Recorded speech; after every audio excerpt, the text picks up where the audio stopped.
Buenos días, chicos.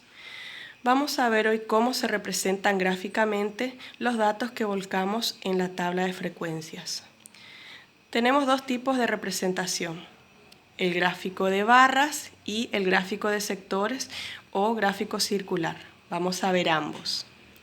Primero vamos a representar el gráfico de barras, para la representación del gráfico de barra a mí me sirven las frecuencias absolutas, ¿sí? Bueno, para la representación gráfica vamos a confeccionar un sistema de ejes cartesianos positivo, es decir, que vamos a trabajar con el eje de las abscisas y el eje de ordenadas positivo nada más.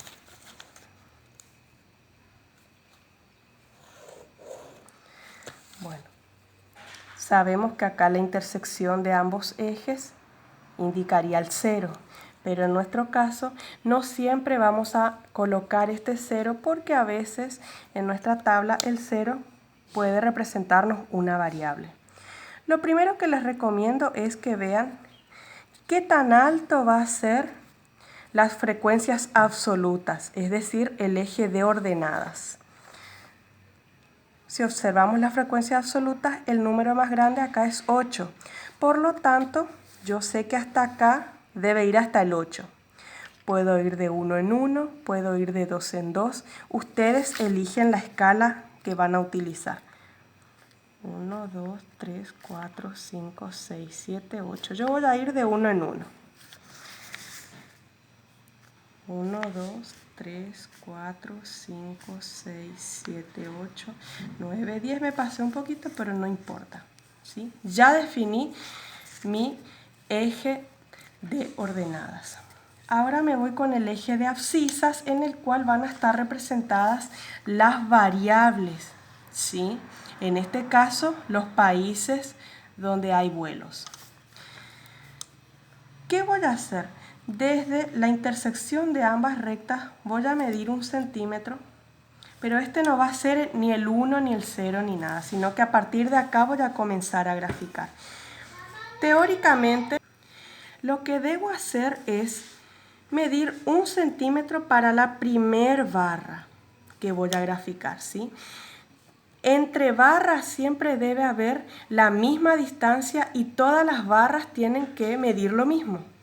O sea que si esta barra mide 1 centímetro, la primera barra me va a representar a Brasil. La barra que represente México, que represente Francia, etcétera, todas ya tienen que tener 1 centímetro también, ¿sí? De base. Bueno, como mi primer barra va a ser Brasil y Brasil tiene una frecuencia absoluta de 8, ¿qué significa? Que la barra la voy a hacer con una altura de 8.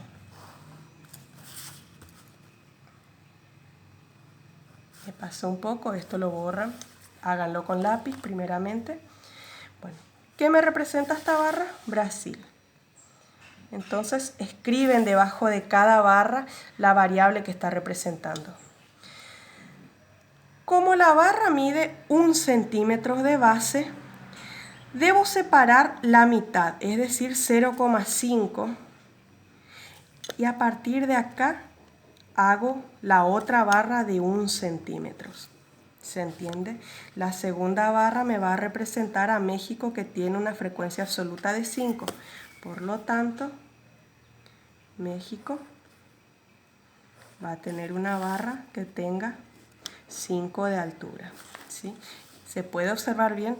Entre barras hay 1 centímetro, ¿sí? De base, y ambas están separadas de 0,5, es decir, de la mitad. Eso es la teoría de la construcción del gráfico de barras. Todas las barras tienen que tener la misma base y deben estar separadas entre sí por la mitad de lo que mide la base. ¿Se entiende, chicos? Bueno, esta segunda barra corresponde a México. La tercera barra va a corresponder a Francia, que tiene una frecuencia de 3. ¿Qué hago? Desde donde terminó la barra de México voy a medir 0,5, marco.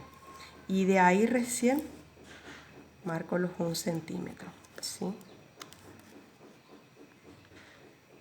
Marco mi altura. y trazo la barra correspondiente a Francia.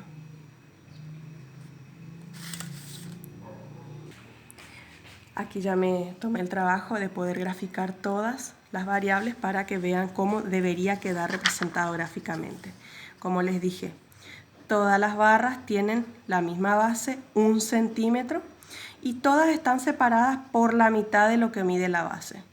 Dicho de otra forma, vamos a suponer que si la base de cada barra mide 2 centímetros, la separación entre ambas va a ser de la mitad, es decir, de 1, ¿sí? Bueno, por ahí para los gráficos de barra les recomiendo que usen las hojas cuadriculadas donde ya está todo marcado, ¿sí? Bueno, y si no, la hoja común con la regla.